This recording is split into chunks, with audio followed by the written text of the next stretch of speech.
isa sa pinakatanyag na sports center sa Pilipinas, ang Moro Lorenzo Sports Center. Isa sa mga pumapasok sa isipan ng mga tao pag sinabi ang Ateneo sa kabuuan ay ang Moro Lorenzo Sports Center o Moro. Ito ay pinamamahalaan ng Blue Eagle Management Inc. Itinayo ito noong taong 2000 upang mapunuan ang pangangailangan ng Ateneo sa isang sports center. Halika, sabayan niyo kami at ating pasukin ang loob ng Moro Lorenzo Gym.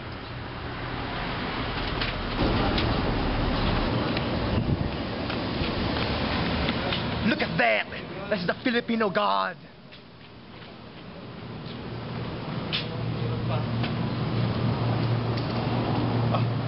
Matanglawin! Ngayon, nakikita natin ang isang guard sa Moro. Kuya, Mac.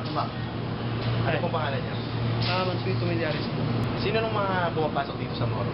Yung nag-workout dito, marami. May mga artista, may mga PBA player, lahat, halos lahat. Pero open to public kasi ito.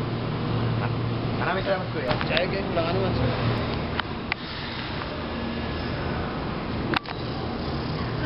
Ngayon ay nasa ground floor tayo ng Moro Lorenzo Sports Center. Nagtataka ba kayo kung saan nanggaling ang pangalang Moro Lorenzo? Ito ay galing sa sikat na basketball player noong panahon niya na si Luis Francisco Moro Lorenzo. Dito rin sa Moro Lorenzo, ay meron din silang sariling gym kung saan pwede gamitin ito ng mga manlalaro na nag-i-ensayo sa taas na ating pupuntahan mamaya. Pero ngayon, ating munang pasukin ang loob ng gym ng Moro Lorenzo. Ito ang kanilang fitness gym. Suso!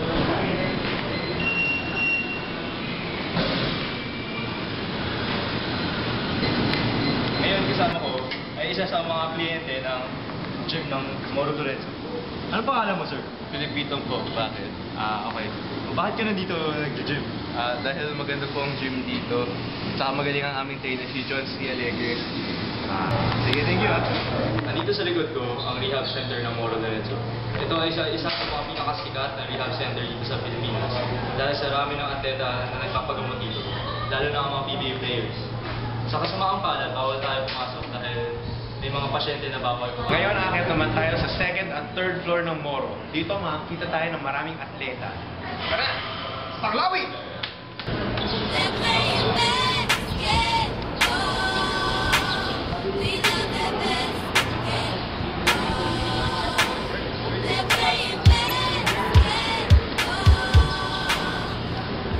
Alam niyo ba kung nasan tayo ngayon?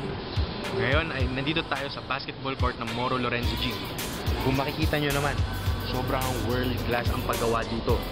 Dito sa basketball court na to, nag-iensayo ang mga ibang PBA teams tulad ng Talking Tex at ang Powerade Tigers. Dito rin sa court na to, ginagawa ang ensayo ng UAAP Women's ng Ateneo at Junior Seniors ng Ateneo. Dito rin sa court na to, ginagawa ang rookie camp ng PBA at minsan ang NBA Junior. Pupuntahan naman natin ang third floor ng Moro. Dito sa Moro, meron tayong tinatawag na indoor track and field. Wow! Indoor! Yeah.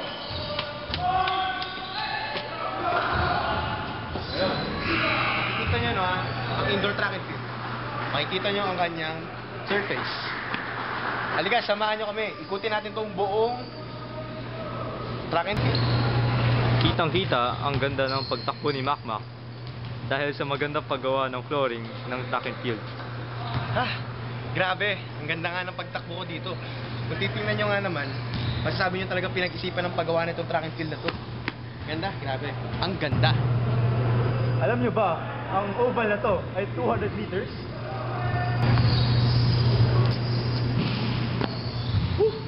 Grabe, naka 25 rounds na ako. Ang equivalent nito ay 5 kilometers. Grabe, nakakapagod. Mac, ano tinitingnan mo? Tinitingnan ko to yung mga badminton courts dito sa loob ng Moro. Grabe, tingnan mo naman oh. Diba, ito ang track and field sa third floor. Tapos nandun ang basketball court. Dito pala sa likod, meron pang mga badminton courts.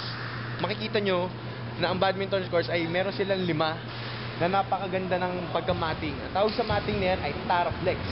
Yan rin ang mga ginagamit ng matting sa mga Olympic Games or sa mga professional games.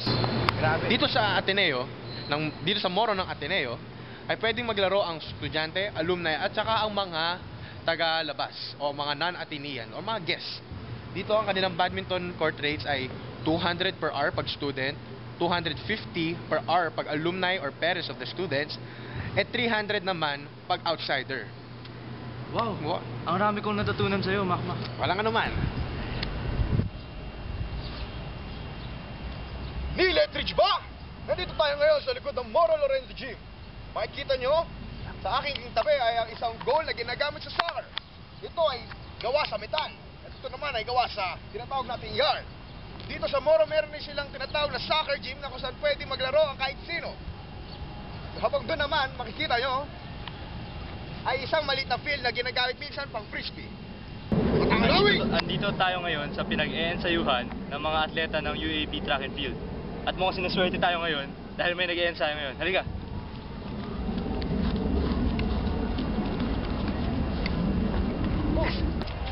Kasama ko ngayon si Iko Hizon, bahagi ng atleta ng UAP Track and Field. Ito ang... Ano tawag dito, Iko? Ito ang pinag-ensayuhan namin dito. Ang tawag ito throwing circle sa bawat track and field competition. Laging may ganyan. Foul nga lang kung lumabas ka dito. Salamat, Iko. Alright. You could thank me now. Go ahead. Thank me later, yeah, I know what I said. But later doesn't always come, so instead, it's okay, you could thank me now.